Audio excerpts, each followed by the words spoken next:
lack basic supplies and personnel. Disease outbreaks are surging. In Marib alone, authorities have declared a health emergency due to a measles outbreak, the second highest case count globally this year. Madam President, food insecurity is worsening.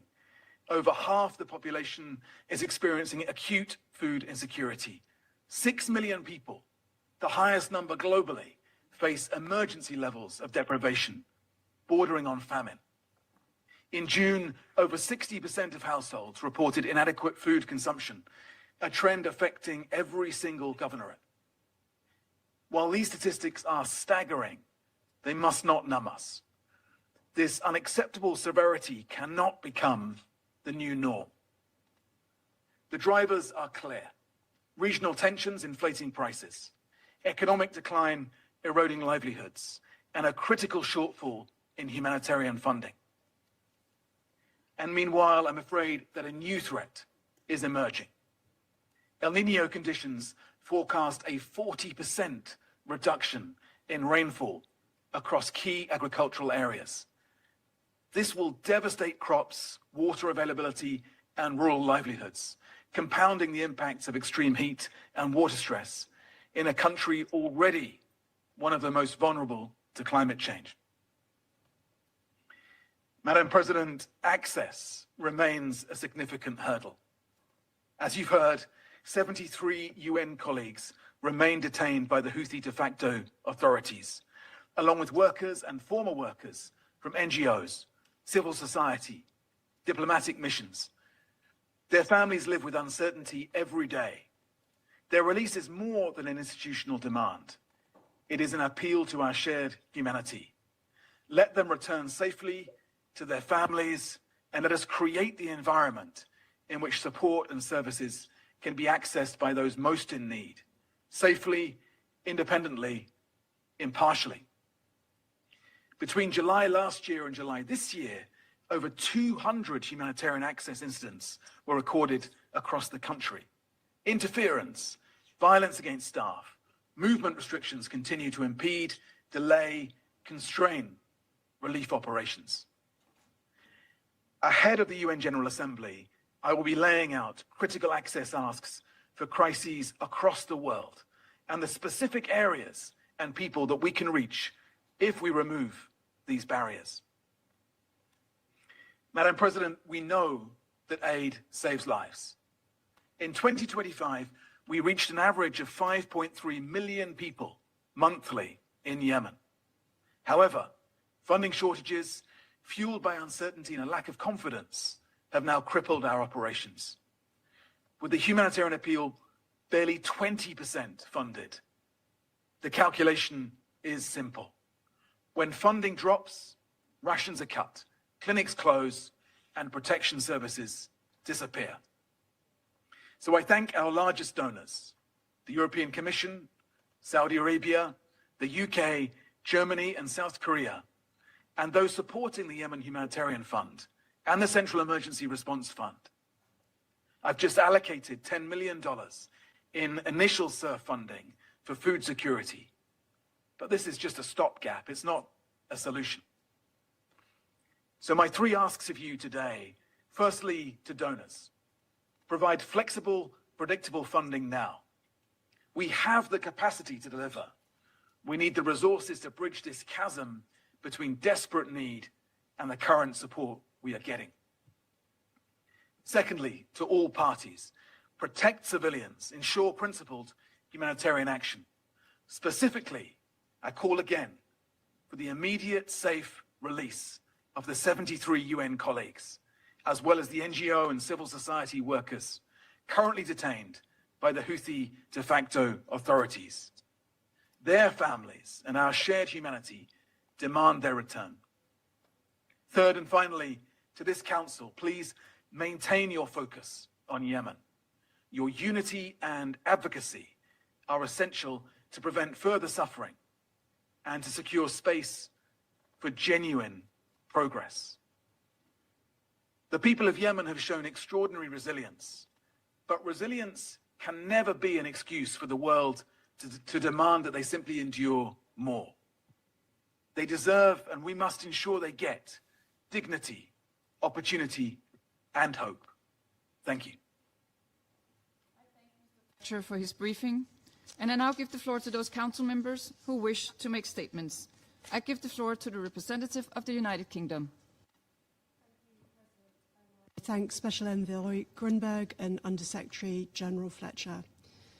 In recent weeks, we have seen a serious escalation in violence in Yemen and the wider region as a result of reckless Houthi actions. This includes drone and missile strikes against Saudi Arabia, attacks on international shipping in the Red Sea, and violations of Yemeni airspace by Iranian aircraft. Iran must cease its long-standing support for the Houthis, which threatens Yemen's stability. We express our condolences to those who have been killed or injured as a result of these actions, including Yemeni, Pakistani, and Indonesian nationals. Last week, this Council delivered a clear message of condemnation for Houthi actions and a call for de-escalation. We urge the Houthis to focus on efforts to achieve peace and alleviate the suffering of Yemenis, rather than seeking to embroil Yemen in a wider regional conflict. The United Kingdom reiterates its unwavering commitment to the sovereignty and security of Yemen, Saudi Arabia, and broader regional stability. Secondly, the recent escalation is compounding an already dire humanitarian situation. More than 22 million people require humanitarian assistance, over 18 million face food insecurity, and more than 2.2 million children under 5 are acutely malnourished. As a country heavily dependent on food and fuel imports, Yemen remains particularly vulnerable to further shocks. With humanitarian funding under strain and the Food and Agriculture Organization warning of drought risks and greater food insecurity, a return to large-scale conflict would turn an already dire situation into a catastrophe. The United Kingdom will continue to work with partners to support the humanitarian response, building upon the more than $180 million of UK funding last year for life-saving humanitarian assistance. We also remain deeply concerned by the Houthis' continued detention of 73 UN staff and many more NGO and civil society personnel, many who have been held for over 2 years. The Houthis must immediately and unconditionally release all those detained and allow humanitarian actors to operate safely and without obstruction. Third, the United Kingdom welcomes the appointment of Dr. Afra al-Zuba as Yemen's first female foreign minister. We look forward to working with her and the wider government of Yemen to support their efforts to deliver much-needed reforms and to strengthen security and stability, including through the new Yemen National Development Strategy. President, the choices made now will determine whether Yemen moves closer to peace or slips back towards deeper conflict and humanitarian crisis. The United Kingdom remains steadfast in its support for the role of the UN Special Envoy and an intra-Yemeni peace process under UN auspices to help build the peaceful future that Yemenis deserve. Thank you. United Kingdom, and then I give the floor to the representative of Panama. Gracias, Thank you, Madam President.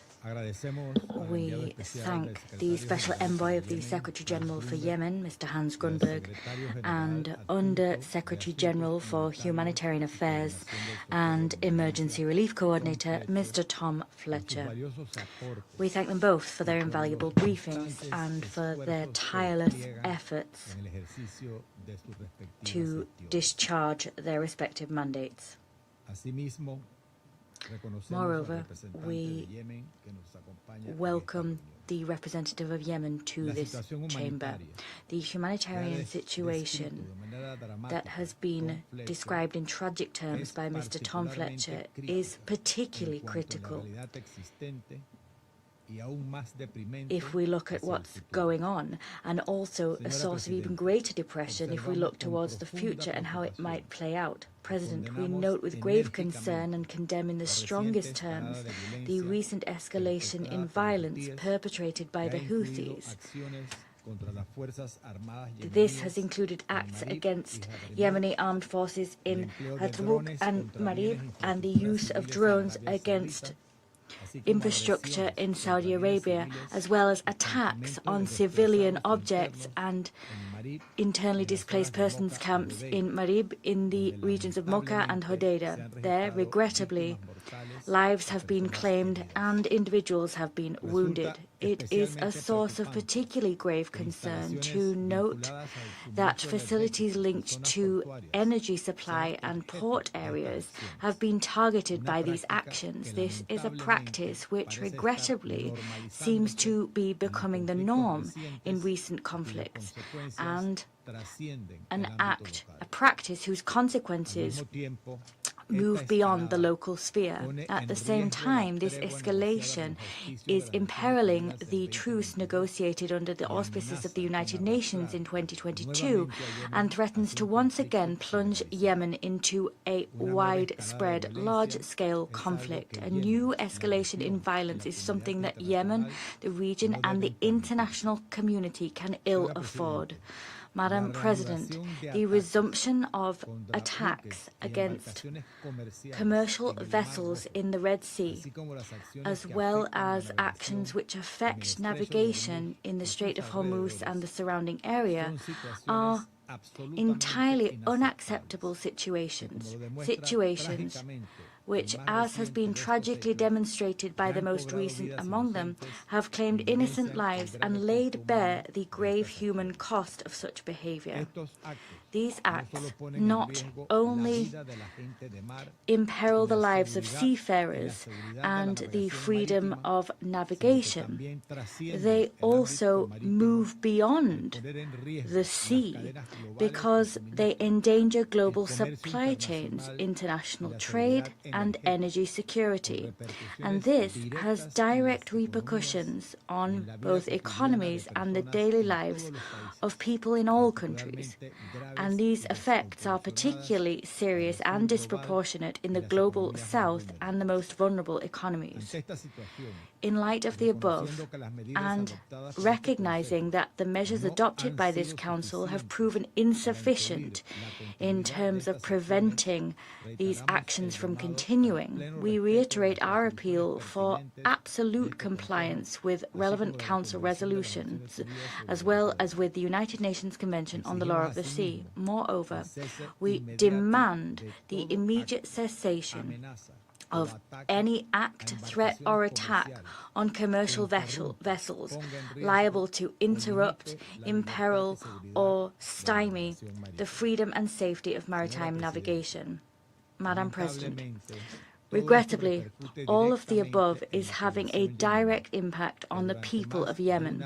For more than a decade, the Yemeni people have watched as their living conditions have worsened and have seen how a protracted conflict leaves deep wounds on a humanitarian, economic, and social level. More than 53% of Yemen's people, approximately 18 million people, are suffering grave food insecurity.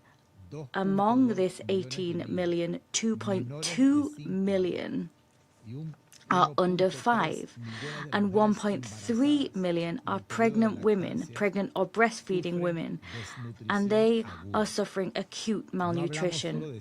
These are not merely figures. We're talking here about millions of lives that are paying the price for a crisis which rumbles on. Since we took up our seat as an elected member of this council, figures reported by OCHA have continued to increase and have produced increasingly alarming forecasts. Every new figure is a reminder that civilians are enduring the consequences of a crisis that is dragging on without any solution being found, and it seems no hope is on the horizon. We cannot allow Yemen to continue on this spiral. We cannot normalize millions of people going hungry while violence rages on. Consequently, this crisis demands a response commensurate with its gravity. It is not sufficient to extend the decisive support of the Security Council. We need to see the commitment of the international community in its entirety. This must take the form of adequate humanitarian financing and joint and coordinated measures which make it possible to meet the most urgent needs, protect the civilian population, and lay the foundations for a lasting peace. Thank you. Representative of Panama for the statement, and I now give the floor to the representative of Liberia. Madam President, I have the honor to deliver this statement on behalf of the A3, namely the Democratic Republic of the Congo, Somalia, and my own country, Liberia. We thank Special Envoy Hans Grunberg and Undersecretary General Tom Fletcher for their briefings. We welcome the permanent representative of Yemen to this meeting. The A3 is deeply alarmed by the severe deterioration of Yemen's security landscape. Developments over recent weeks demonstrate once again Yemen faces a greater risk of renewed large-scale conflict today than at any point since the April 2022 truce. The renewed escalation risks reversing years of relative calm, undermining the United Nations-led political process and inflicting further suffering upon the Yemeni people. Yemen must not become a theater for broader regional confrontation. In this regard, the A3 highlights the following points. First, the A3 reiterates its unwavering support for the sovereignty, independence, unity, and territorial integrity of Yemen. We also note this Council's press statement further affirming Yemen's sovereignty over its airspace and that all flights must be pre-approved by the government of Yemen. The future of Yemen must be written by Yemeni hands through an inclusive UN-led process. In this regard, we reaffirm our strong support for the efforts of Special Envoy Hans Grunberg and the UN-led political process. We urge all parties to move beyond mere conflict management and commit to addressing root causes. Peace cannot simply be managed. It must be built on the bedrock of genuine dialogue. Second, we are deeply concerned by the renewed escalation in Yemen. The fighting across Merab and Hadramaut shows how rapidly hard-won gains vanish. We are alarmed by reports of attacks since early August, including shelling of civilian areas and a large displacement camp in Merab city that shelters more than 2 million displaced persons, resulting in civilian casualties and injuries. When military force replaces diplomacy, it is always innocent civilians who bear the cost. We demand full compliance with international humanitarian law, particularly the principles of distinction, proportionality, and precaution. Cross-border strikes against the Kingdom of Saudi Arabia, attacks on energy infrastructure, and declared maritime blockades threaten to internationalize the conflict. Regional actors must exercise influence responsibly. Internally, we encourage all actors in Aden and the southern governorates to resolve political tensions through dialogue to preserve institutional cohesion. Third, as we continue to be told, the humanitarian and economic situation in Yemen remains extremely grave, with devastating impact on women and girls in Yemen, with nearly 11 million women and girls requiring humanitarian assistance, including 5.5 million of reproductive age, 750,000 pregnant women. 4 in 5 lacking reproductive care face dire risks, contributing to 3 preventable maternal deaths every day. Meanwhile, a healthcare system collapse has fueled outbreaks like measles surge in Merab, with over 1,600 cases and 12 deaths. Strikes on Al-Makan port on 9, 10, and 11th August damaged piers, commercial goods, and food supplies, directly choking vital imports, Humanitarian aid is a lifeline for millions, not a bargaining chip for war. We call for full, safe, and unhindered humanitarian access, flexible funding, and economic stabilization. Crucially, the A3 remains deeply concerned by the continued detention of United Nations personnel, humanitarian workers, NGO staff, civil society representatives, and personnel associated with diplomatic missions by the Houthis. This month marks 2 years since the initial wave of mass detentions that affected personnel working in support of humanitarian development and diplomatic efforts across Yemen. We demand their immediate, unconditional release of all detainees. The A3 welcomes the recent UN brokered agreement to release over 1,600 conflict-related detainees as a positive step forward to building trust when confidence is scarce. We call on all parties to ensure full, safe, rapid, unhindered humanitarian access and to protect humanitarian personnel, assets, while facilitating the safe movement of workers and supplies. Humanitarian assistance must not be politicized, diverted, or obstructed. We further urge the international community to provide adequate, predictable, and flexible financing for humanitarian operations, alongside support for early recovery, livelihoods, essential services, and economic stabilization. Humanitarian assistance alone cannot resolve Yemen's crisis.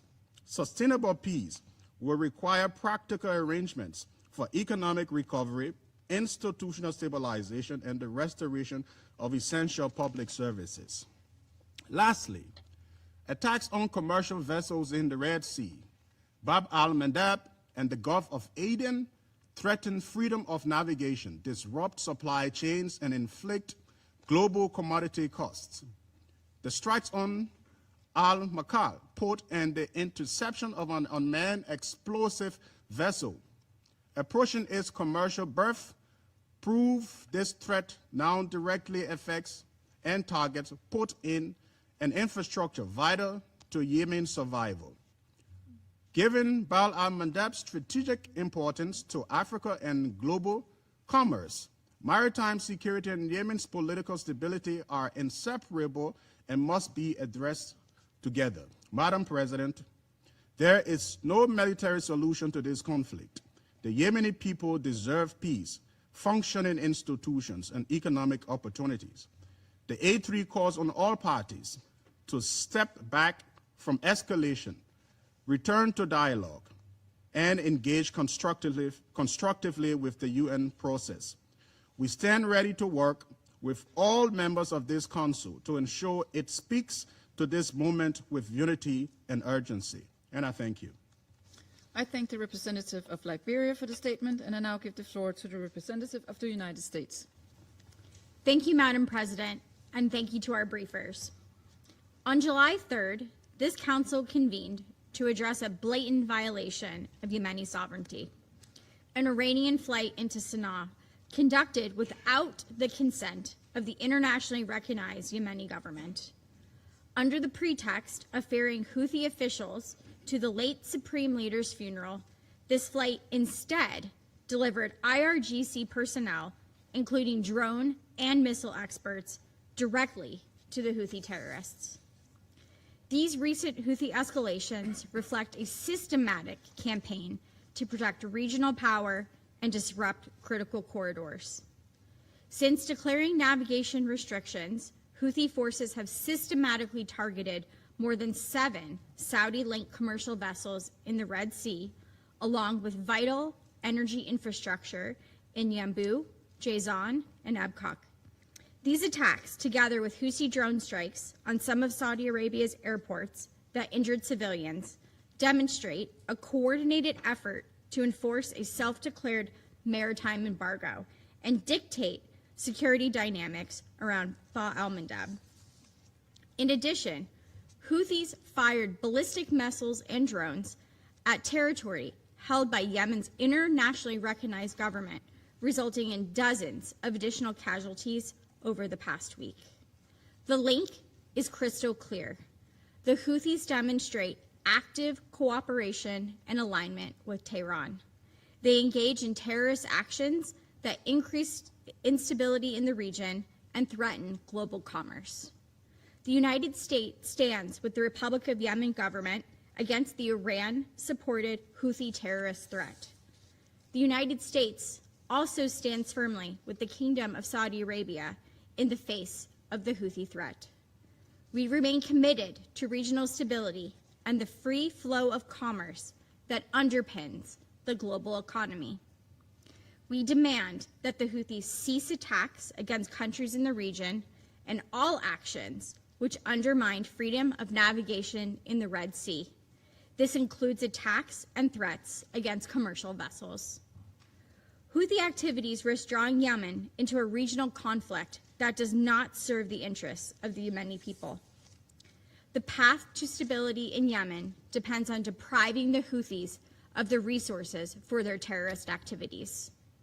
Resolution 2817 represented the international community's consensus that we cannot sit idly by as the Iranian regime and its proxies and partners undermine regional and international stability. The impact of Iran's failure to adhere to that resolution is all too clear today.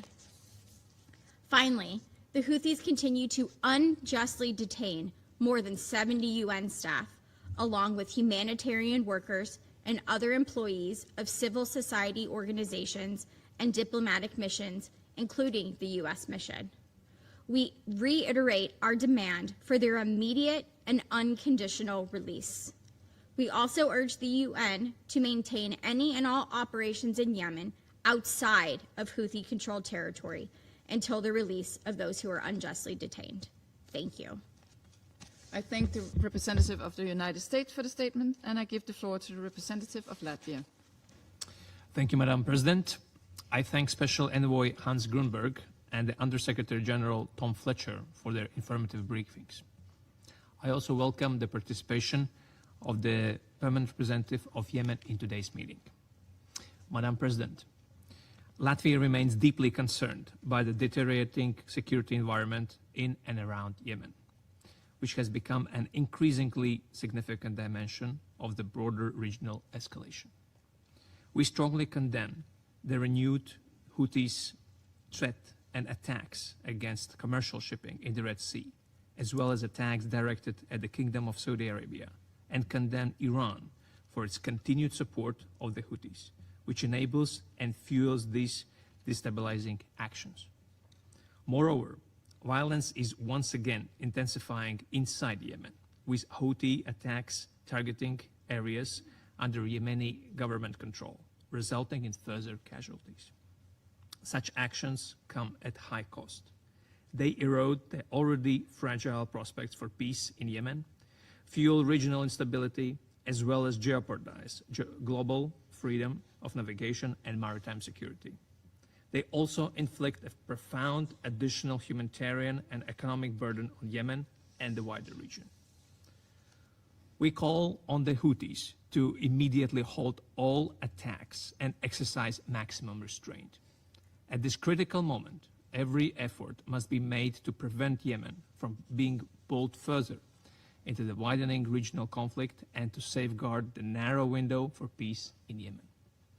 Madam President, at a time when escalating tensions risk further shrinking the space for diplomacy, steps that foster dialogue and confidence become all the more essential. The agreement on conflict-related detainees reached in May represented this rare opportunity to rebuild confidence between the parties and generate renewed momentum for the broader peace process. However, the process has yet to yield results, and the regional security situation risks further complicating implementation of the agreement. We urge the parties to honor the commitments they have undertaken and implement the agreed exchange without further delay. The continued arbitrary detention of United Nations, humanitarian, civil society, and diplomatic personnel by the Houthis remains deeply concerning, with many individuals having been held for several years already. These prolonged and unjust detentions inflict unacceptable suffering of the individuals detained and their families, while further impeding the international humanitarian efforts. Latvia reiterates its steadfast call for the immediate and unconditional release of all those who remain arbitrarily detained. Madam President, Yemen remains gripped by one of the world's worst humanitarian crises. As in many crises around the world, women and girls are disproportionately affected. Millions of women and girls face hunger and malnutrition, displacement, preventable maternal death, and heightened risks of gender-based violence, while access to even the most basic health services continues to erode. As needs continue to outspace resources, the cost of underfunding is measured in lives. The international community must step up its support, while all parties must guarantee humanitarian actors safe, independent, and unimpeded access to people in need across Yemen. Madam President, in conclusion, I would like to reiterate Latvia's unwavering commitment to the unity, sovereignty, independence, and territorial integrity of Yemen. A lasting and sustainable peace can only emerge from an inclusive, Yemeni-led and UN-facilitated political process, one that brings together all relevant stakeholders and guarantees the full, equal, and meaningful participation of women. We welcome the historic appointment of Afrah al-Zoba as Yemen's first female foreign minister as an important step towards this goal. I would also like to express our strong support for the tireless efforts of the UN Special Envoy Hans Grundberg in advancing a peaceful resolution to the conflict, an endeavor that is all the more critical amid the current escalation and heightened risks. We call on all parties to turn away from further escalation and take a decisive step towards a different path, one that places the Yemeni people's security, dignity, and needs at the forefront. I thank you. I thank the representative of Latvia for the statement, and I give the floor to the representative of Bahrain. السيدة الرئيسة Madam President, allow me to thank Mr. Hans Grundberg, Special Envoy of the Secretary General for Yemen, Mr. Tom Fletcher, Under Secretary General for Humanitarian Affairs and Emergency Relief Coordinator, for their valuable briefings. I also welcome the participation of the Permanent Representative of the Sisterly Republic of Yemen, His Excellency Ambassador Al-Saadi. The situation in Sisterly Yemen today clearly reflects what we have warned of over the past months, the widening scope of the regional conflict and its extension into Yemen.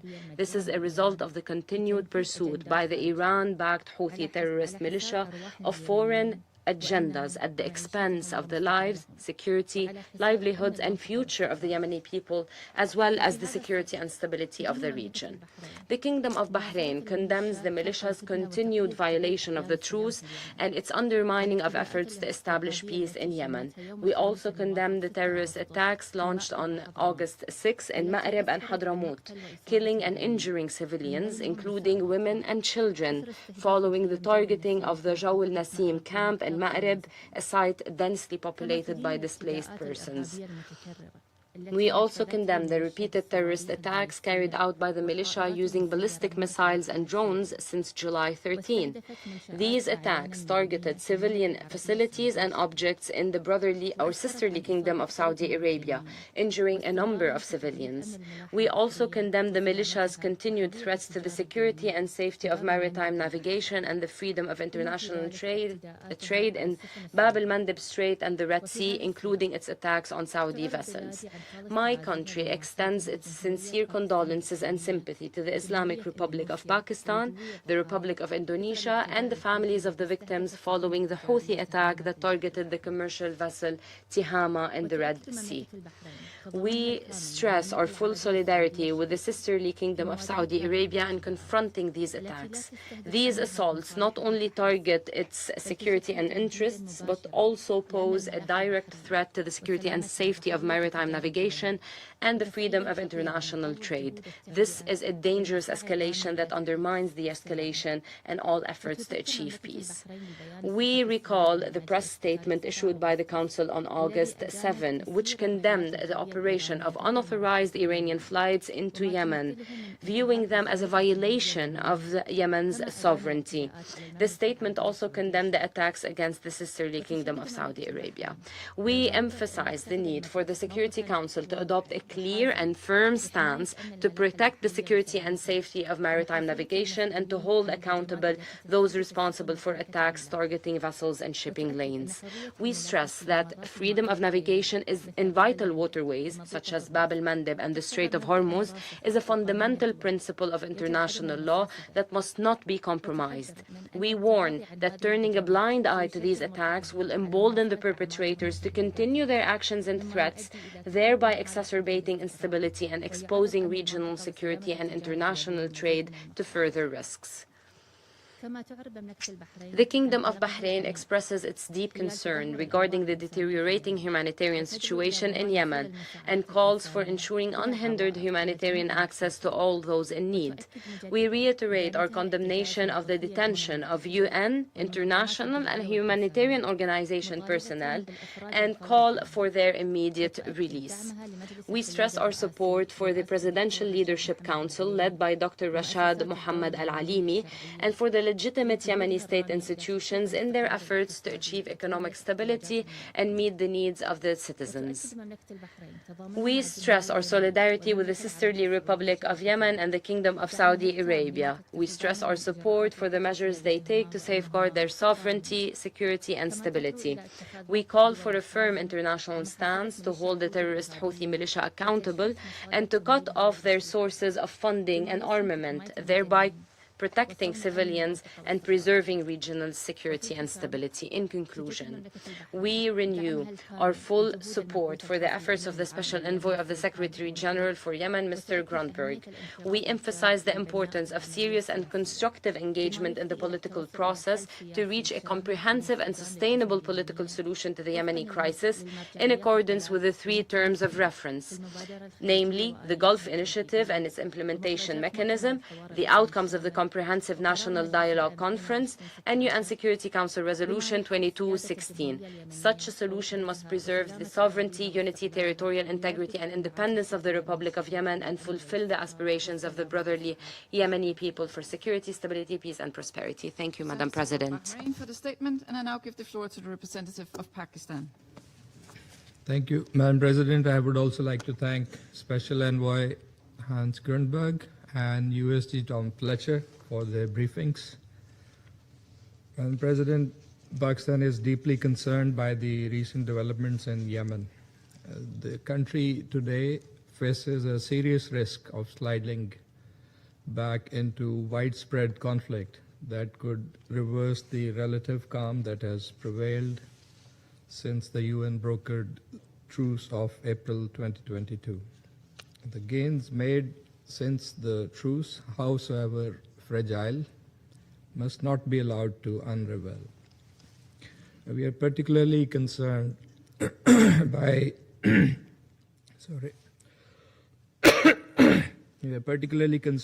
recent Houthi attacks and reported civilian casualties in Al-Hudaydah, Marib, Hadramaut, and elsewhere.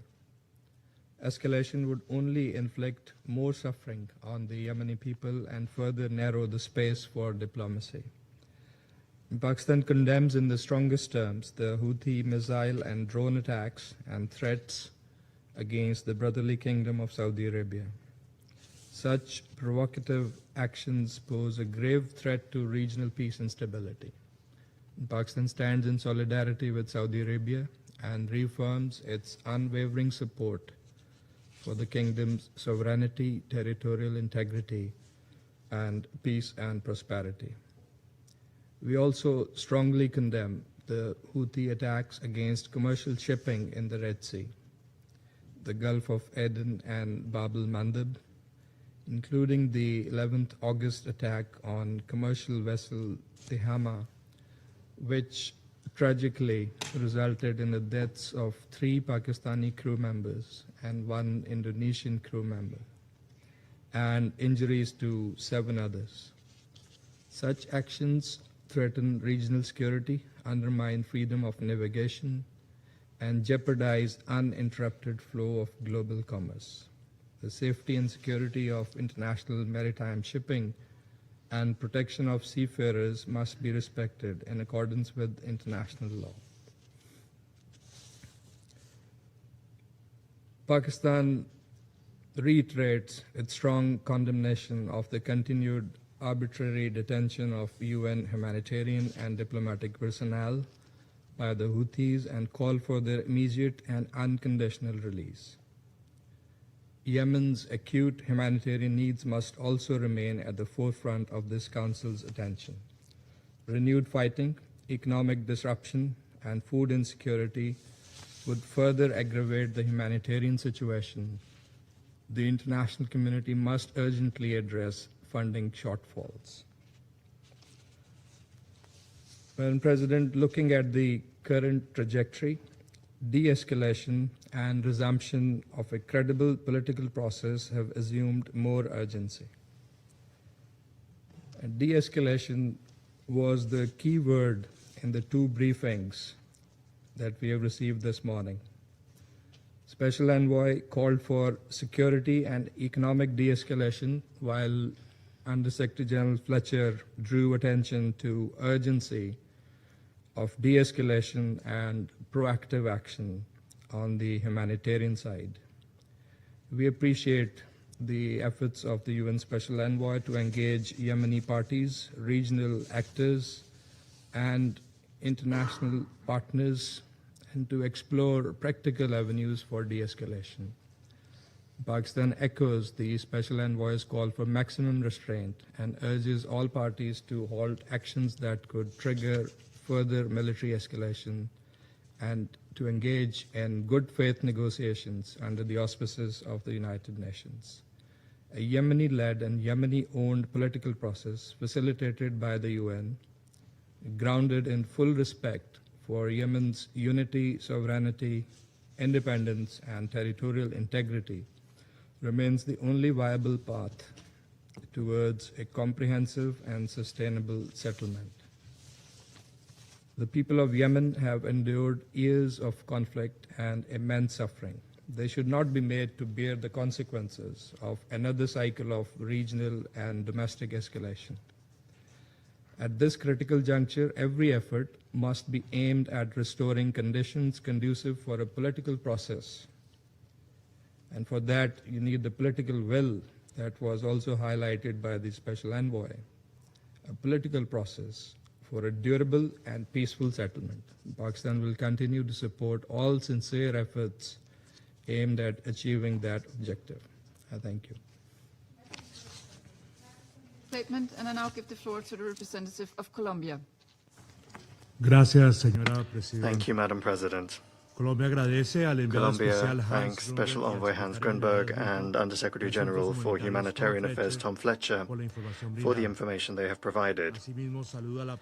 Moreover, we welcome the presence of the Permanent Representative of Yemen.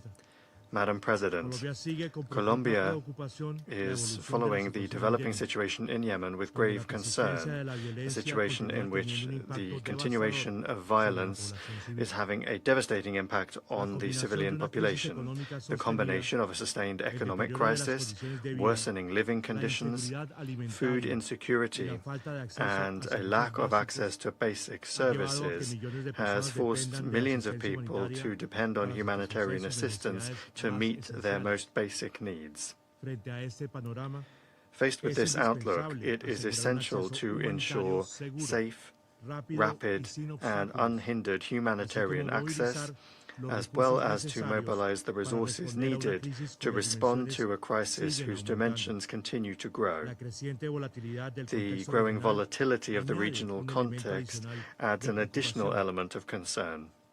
Yemen cannot continue to be affected by outside dynamics, which threaten to reverse the scant progress achieved in attempting to limit the violence. A further escalation would further complicate efforts aimed at reaching a political solution which is led by the Yemenis themselves. It would also exacerbate the humanitarian situation and would jeopardize the security of navigation in the Red Sea. Colombia calls for full compliance with commitments that have previously been made, including those derived from the Stockholm Agreement. In that framework, we reiterate the need to ensure the release of all persons that have been arbitrarily detained, in particular United Nations personnel. Their deprivation of liberty is affecting the rollout of humanitarian operations and contravenes obligations under international law. Finally, Colombia urges progress in coming up with concrete, confidence-building measures that would help improve humanitarian access, reduce tensions, and generate a conducive environment for the resumption of a sustainable political process that responds to the legitimate aspirations of the Yemeni people. Thank you very much, Madam President. Of Colombia for the statement, and I now give the floor to the representative of Greece.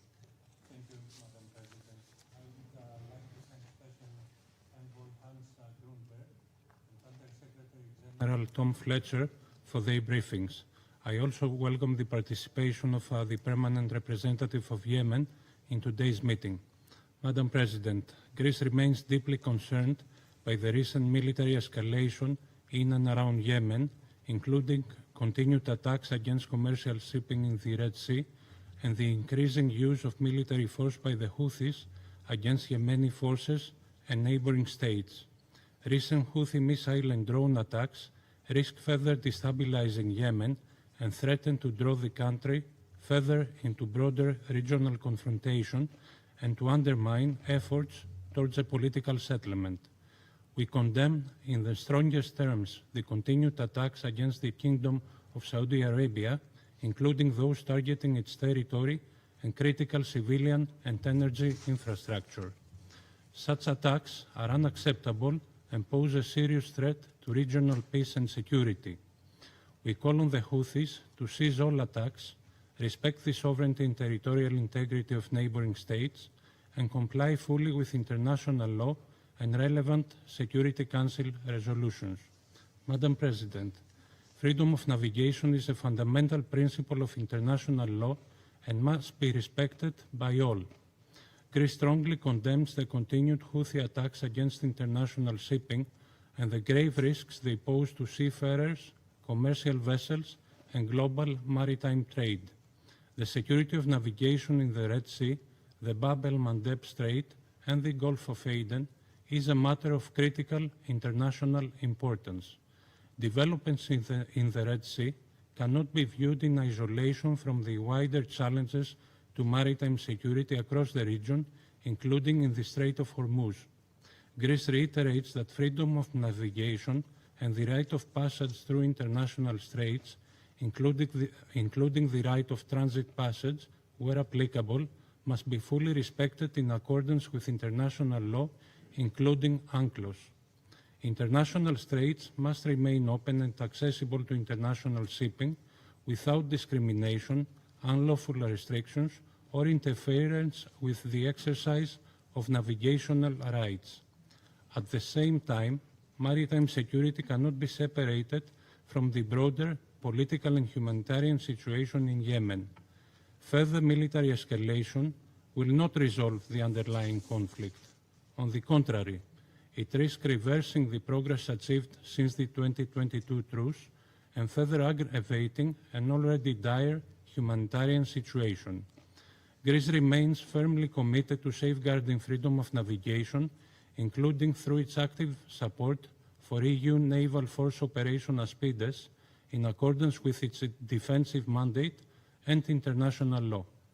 Madam President, Greece strongly supports the efforts of the UN Special Envoy towards a comprehensive and sustainable political settlement through an inclusive, Yemeni-led and Yemeni-owned process under UN auspices with full respect for Yemen's unity, sovereignty, independence, and territorial integrity.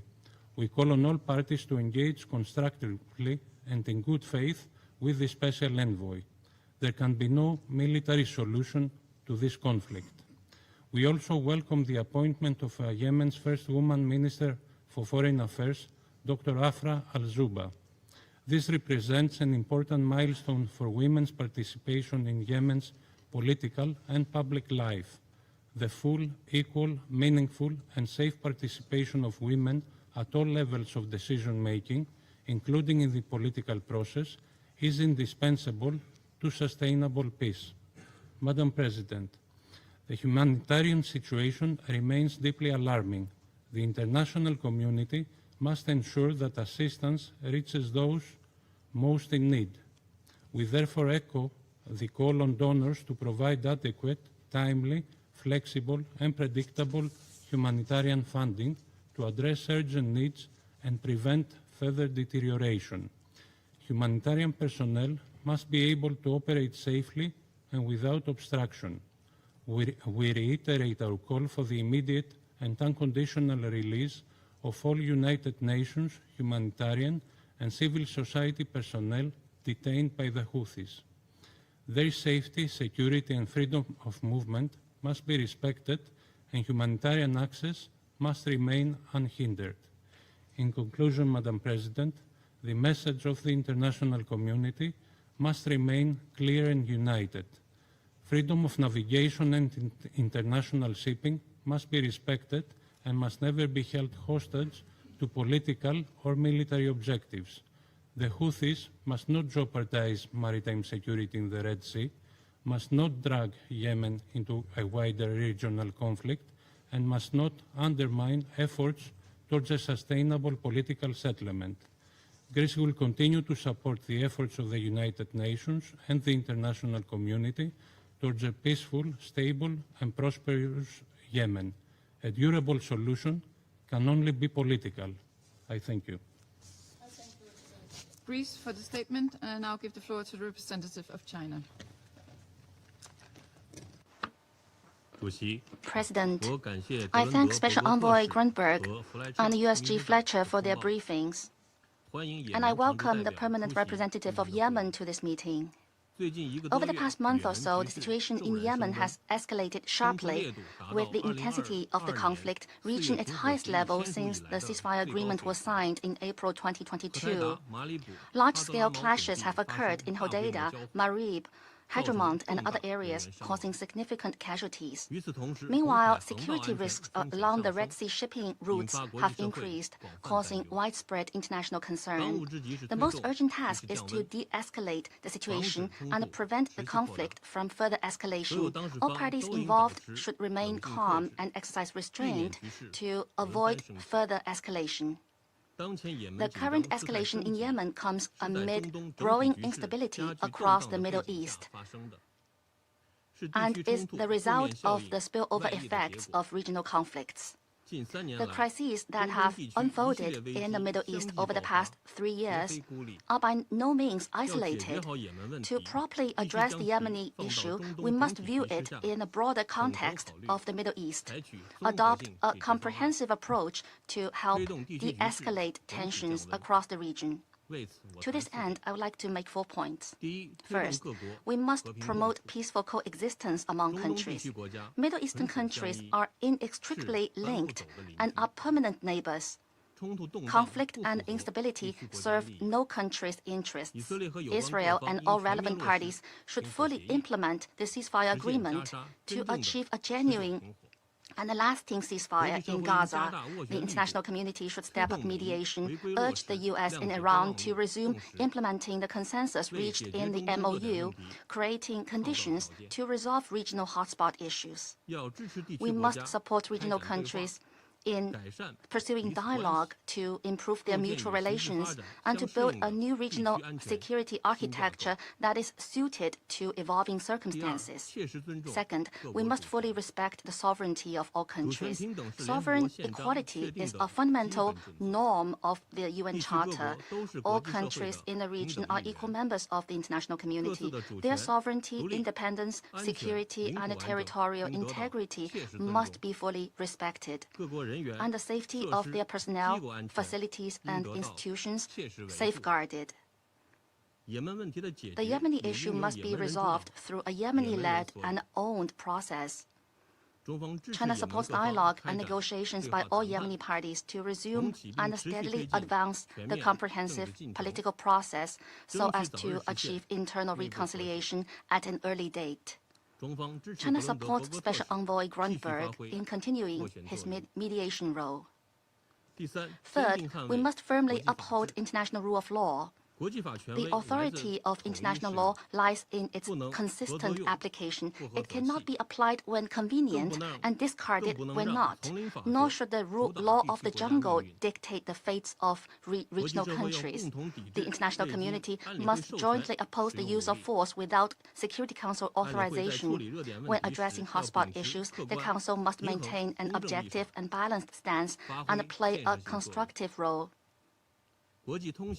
Freedom of navigation through international straits bears on the well-being of all countries. And safe and unimpeded passage through the Strait of Hormuz must be ensured. Civilians and the civilian infrastructure must not be targeted. This fundamental principle of international law must be observed.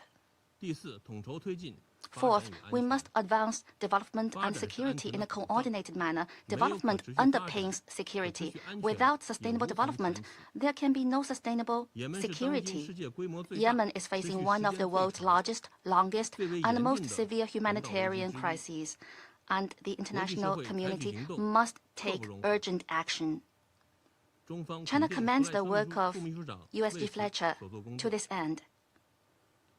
China recently provided a new batch of food aid to Yemen and called on all parties to increase humanitarian and development assistance for Yemen to prevent large-scale famine. The Houthi armed group should immediately and unconditionally release detained UN personnel and create favorable conditions for the UN to resume humanitarian assistance.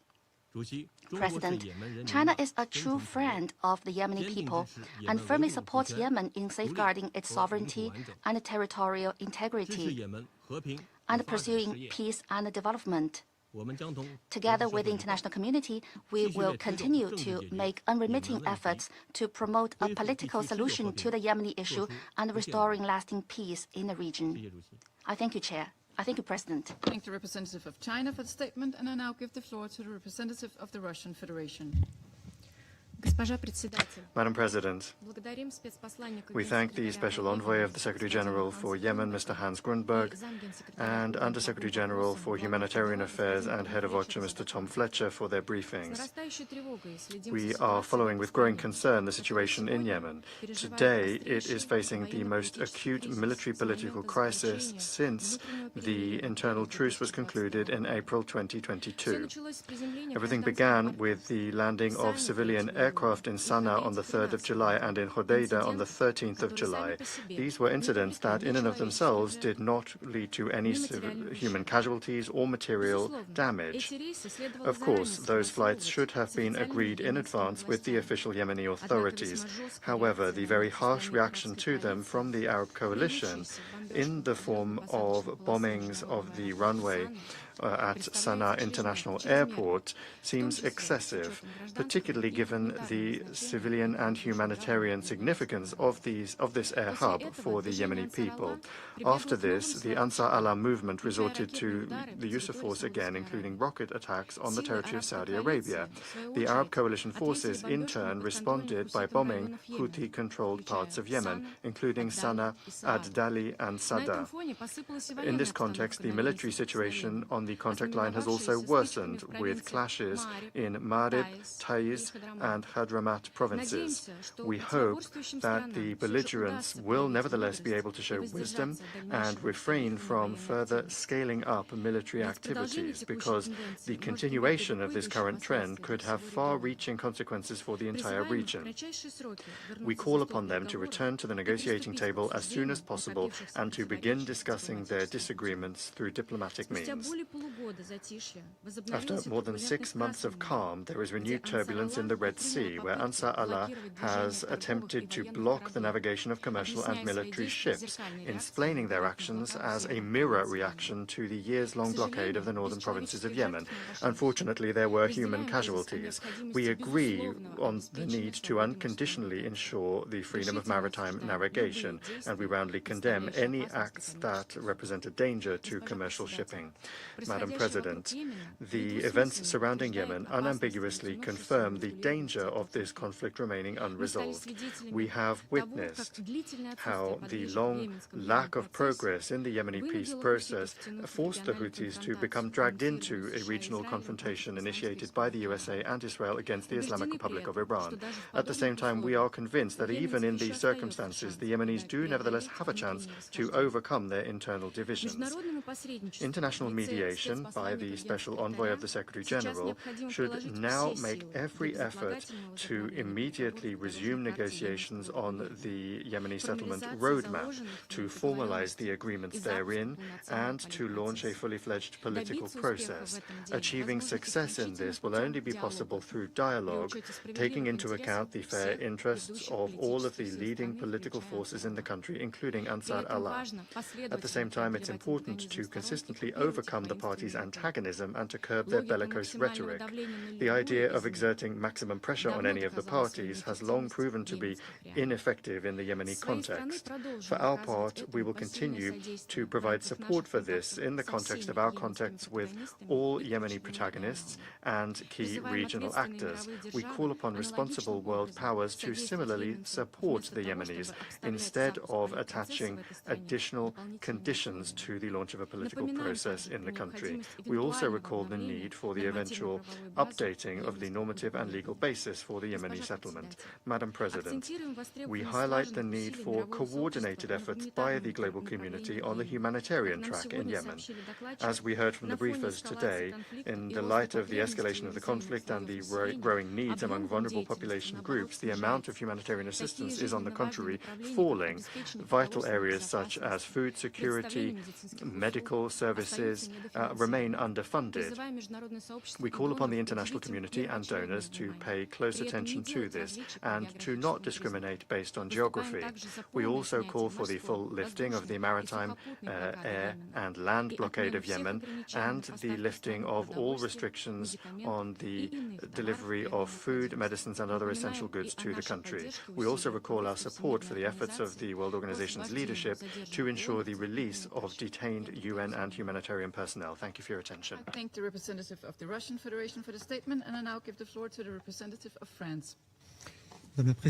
Madam President, I wish first and foremost to thank Special Envoy of the Secretary-General, Mr. Hans Grunberg, and Mr. Tom Fletcher, Under-Secretary-General, for their briefings. I also welcome the permanent representative of Yemen to the chamber. Yemen is currently witnessing the most dire escalation of tension since the truce of 2022. That has been said. Responsibility for that falls squarely and entirely on Houthi shoulders. They've stepped up their attacks against the Yemeni government and Saudi Arabia, and these attacks have produced several victims and destroyed civilian infrastructure. We condemn the resumption of Houthi attacks in the Red Sea. These were described in the letter of the 10th of August addressed by the Secretary-General to this Council. Other attacks have followed suit. The day before yesterday, yet again on the 11th of August, strikes against the Tiama cargo ship claimed the lives of several crew members, including Pakistani and Indonesian nationals. We convey our condolences to their families and to Pakistan and Indonesia. France condemns these attacks in the strongest terms. We express our support for and solidarity with Yemen and Saudi Arabia. These attacks are a grave violation of regional security, as well as the freedom of navigation and maritime security. This Council called for respect of these principles in Resolution 2722. The Houthis must put an immediate and unconditional end to these acts.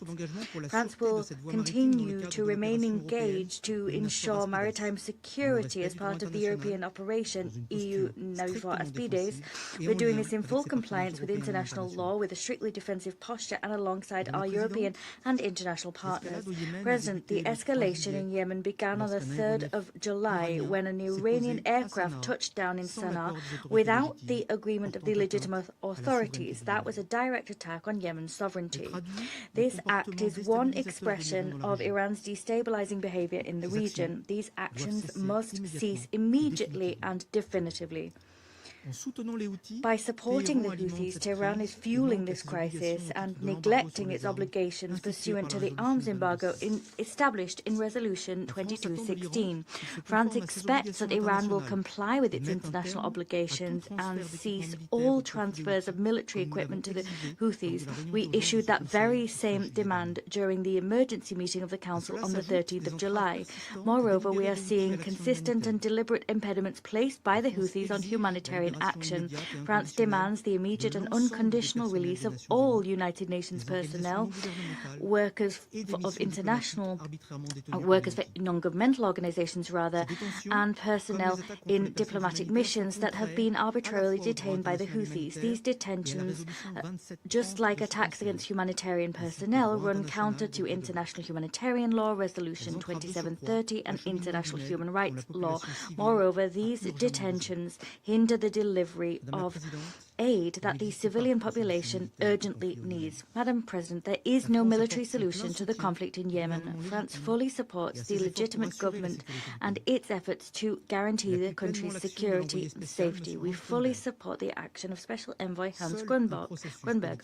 Only an inclusive political process led under the aegis of the United Nations, and one which brings on board women and the whole of Yemeni society, will put an end to this crisis. France calls upon all actors to engage in such a process in good faith. Thank you.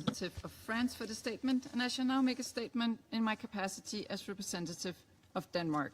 And let me start by thanking Special Envoy Grunberg and Undersecretary General Fletcher for their briefings. I'll make 4 points. First, Denmark is deeply alarmed by the recent escalation in and around Yemen. We condemn in the strongest terms the Houthi attacks on commercial vessels in the Red Sea, as well as those against Saudi Arabia and several Yemeni provinces. These are unprovoked attacks. The Houthis' actions undermine efforts to secure peace in Yemen and risk to further destabilize the wider region. Denmark also condemns Iran's support to proxies, including to the Houthis. As mentioned by Special Envoy Grunberg, further hostilities also bring serious economic and humanitarian consequences to the people of Yemen and across the region. We call for de-escalation and the use of all existing channels of dialogue to reduce tensions. Second, we deplore the resumption of Houthi attacks against commercial shipping in the Red Sea and denounce the attack that caused the death of several seafarers earlier this week. Maritime security and freedom of navigation in the Red Sea must be fully restored in line with international law and relevant Security Council resolutions. Denmark remains committed to protecting the freedom of navigation in one of the world's most critical waterways to the benefit of global trade and development.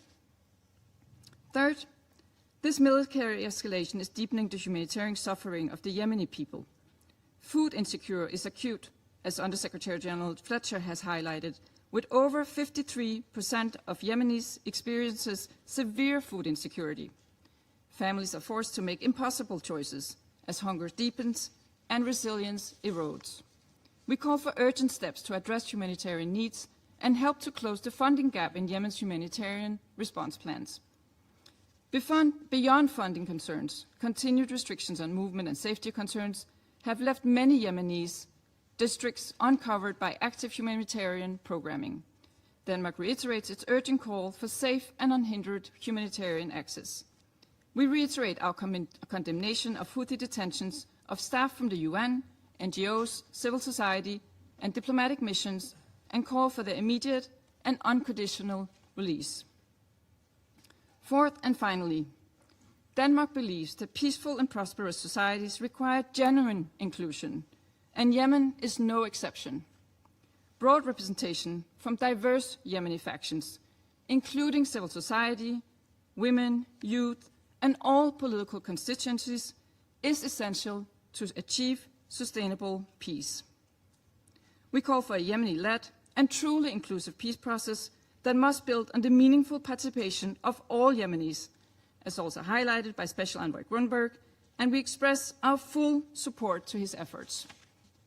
We therefore deeply regret, and we are generally surprised, to have experienced strong opposition to a civil society briefer today, Tawakkol Kaman, who we are certain would have offered a valuable perspective on how to advance the prospects of an inclusive political settlement. This requires revitalizing the peace process, justice and accountability for crimes committed during the conflict, and empowering women and youth as core decision makers. I now resume my functions as President of the Council, and I now give the floor to the representative of Yemen.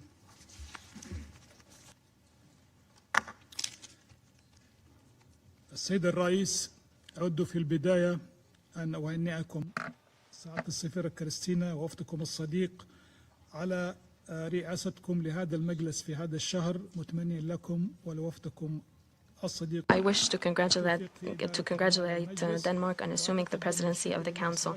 I thank your predecessor, the permanent representative of the DRC, for their commendable presidency of the Council last month. We have taken note of the briefing by Hans Grunberg, the special envoy, and we thank Tom Fletcher for his insights.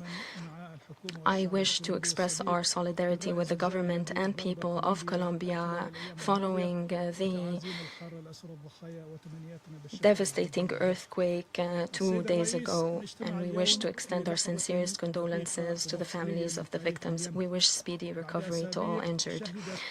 We convene at a delicate and pivotal juncture in the history of Yemen following weeks of dangerous and rapid escalations waged by the terrorist Houthi militias, threatening to drag Yemen back into a spiral of conflict and undermine the opportunities of peace which we have invested in alongside the United Nations, this August Council, and sisterly states for the past years. For more than a decade, the Yemeni government has paid a daunting, or the Yemeni people has paid a daunting price due to the war waged by the terrorist Houthi militias against our people. Without a shadow of a doubt, this tragedy was not preordained by fate, but rather was the outcome of the coup waged by the Houthi militias, which have chosen chaos and war over the stability of the state, sectarianism over equal citizenship, and they have chosen to bet on the agendas of the Iranian regime to the detriment of the Yemeni people and its aspiration for security, stability, and dignity.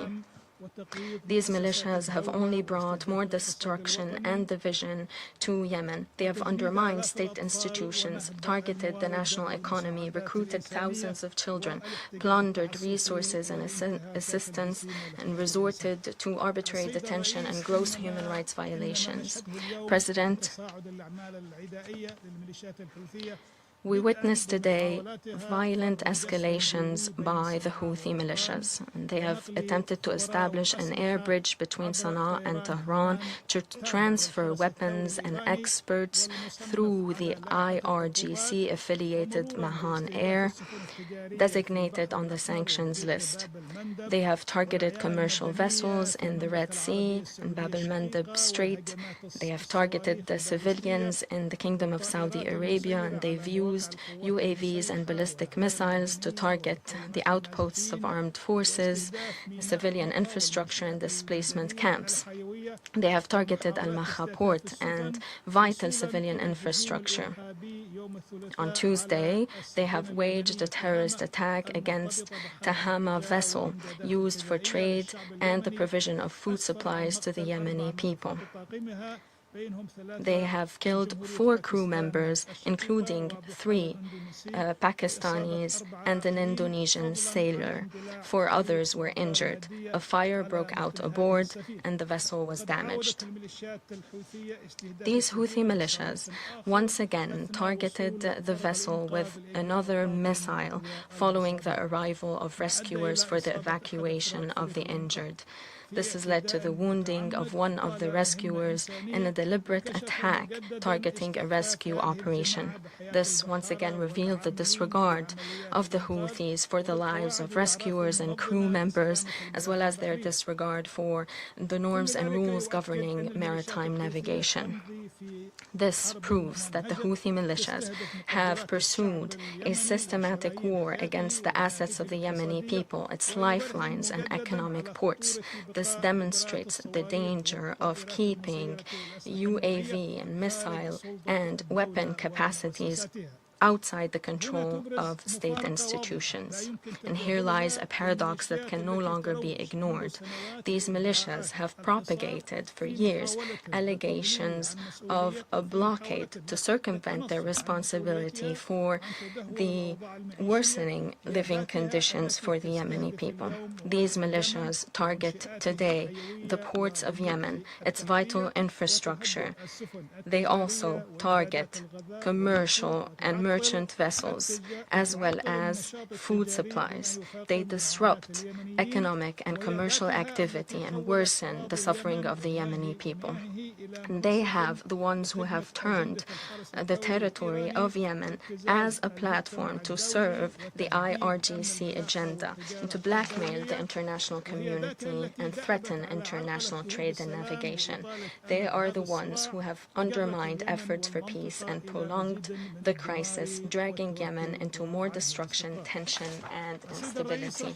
President, the government of Yemen has welcomed the statement made by the Security Council on Yemen, including its condemnation of the unauthorized Iranian flights, which constituted a violation of the sovereignty of Yemen, landing in Sana'a and Hodeidah airports without authorization from our government. We welcome the condemnation of attacks by Houthis against civilian infrastructure in the KSA as well as commercial vessels. We welcome the commitment by the Security Council to the sovereignty, independence, and territorial integrity of Yemen. We welcome the fact that the Council reaffirmed that all flights must be subject to coordination with the government of Yemen with prior authorization. And we welcome its reaffirmation of the need to commit to international law and relevant Security Council resolutions, including 2216.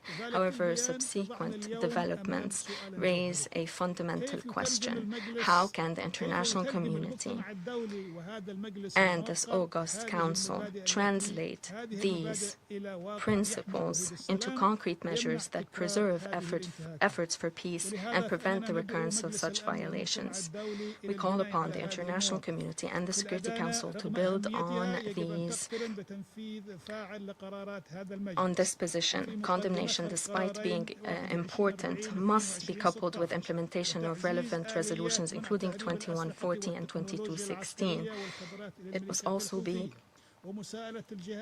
coupled with efforts to prevent the smuggling of weapons and military expertise to the Houthi militias, including holding perpetrators accountable for violations of the sanction regime.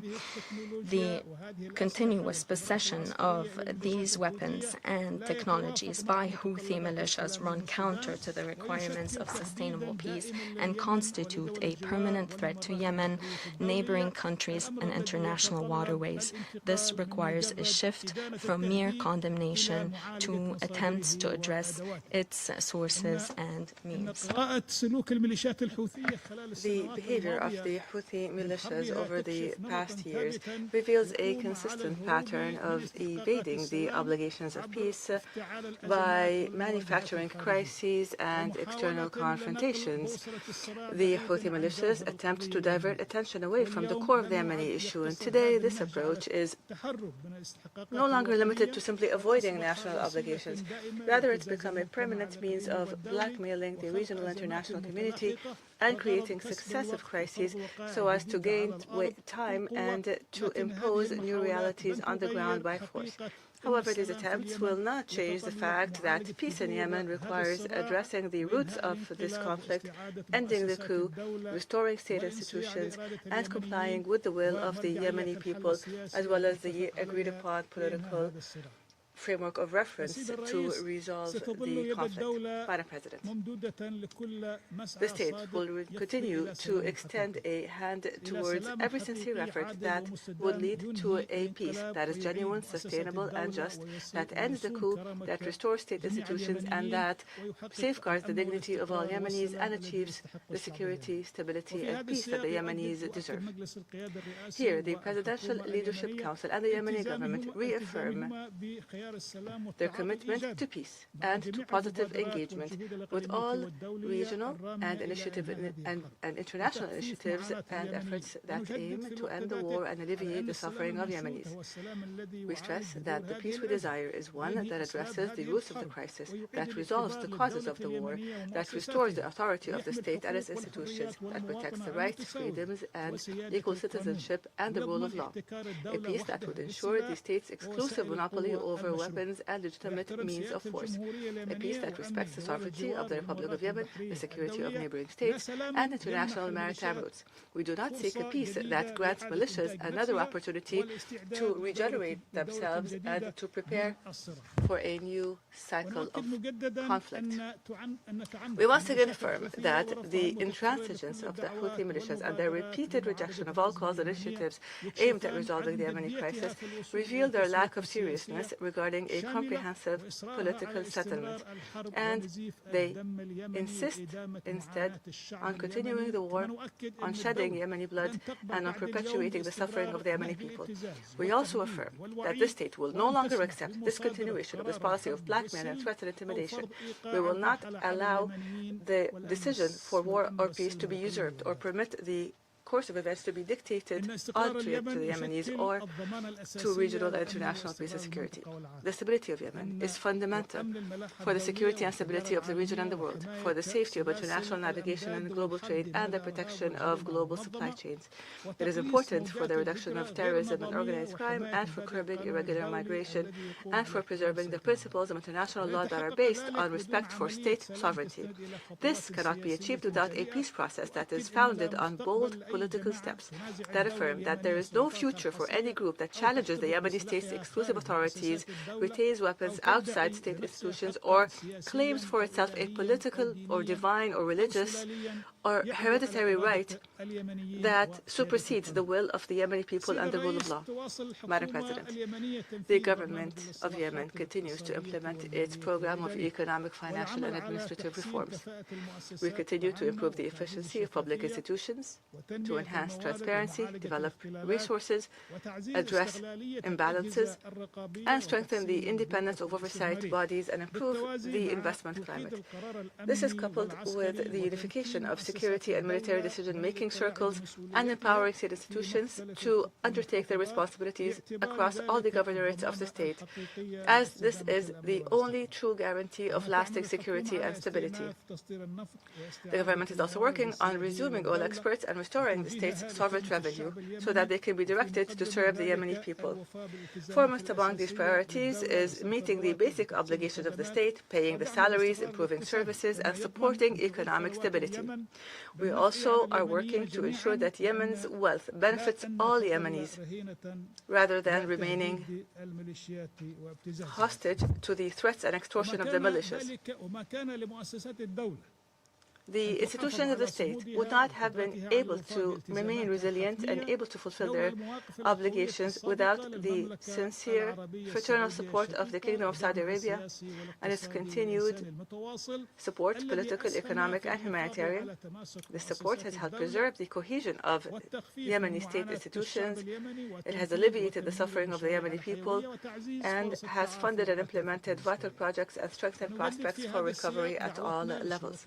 We renew our call to Yemen's development partners and to donor organizations and funds, a call to provide urgent and sustainable support that will assist the government in achieving economic stability, strengthening the prospects of recovery, alleviating humanitarian suffering, while reaffirming the government's commitment to continued close coordination with donors and international partners to improve support mechanisms and enhance their effectiveness.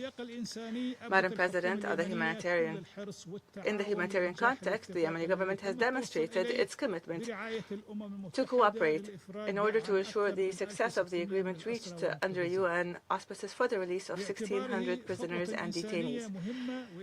This is an important humanitarian step and confidence-building measure that would have alleviated the suffering of thousands of Yemeni families and opened a pathway towards progress in the peace process. However, the Houthi militias have reneged on their commitments. They've obstructed the implementation of the agreement as part of their pattern of politicizing humanitarian issues and using them as tools for bargaining and blackmail. They do this as they continue to arbitrarily detain UN personnel, humanitarian workers, civil society members, and diplomatic mission staff in defiance of the demands of this Council and the international community. The government of Yemen condemns these practices and calls on the Security Council to exert genuine pressure to ensure the implementation of the agreement to release the detainees and prisoners, to secure the immediate, safe, and unconditional release of all United Nations employees, humanitarian personnel, and other persons who have been arbitrarily detained, and to stop using humanitarian issues as political bargaining chips. In closing, Madam President, allow me to quote His Excellency Dr. Rashad Al-Alibi, the chairman of the Presidential Leadership Council, and I quote, "Our friends have asked us for years to give peace a chance. We have done so with a sense of responsibility, and we have gone even beyond what was expected of us out of care for Yemeni lives.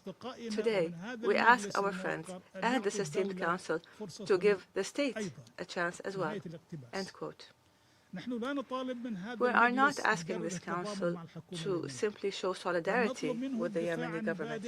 We are asking this council to defend the principles that concern the entire world order: the protection of civilians, the respect for state sovereignty, the sanctity of civilian facilities and commercial ports, the protection of the freedom of navigation, the rejection of the use of missiles and drones to impose political and economic gains by force. Our choice will remain that for a just and sustainable peace that restores state institutions, that preserves the dignity of Yemenis, and that brings security and stability to Yemen and the region. I thank you, Madam President.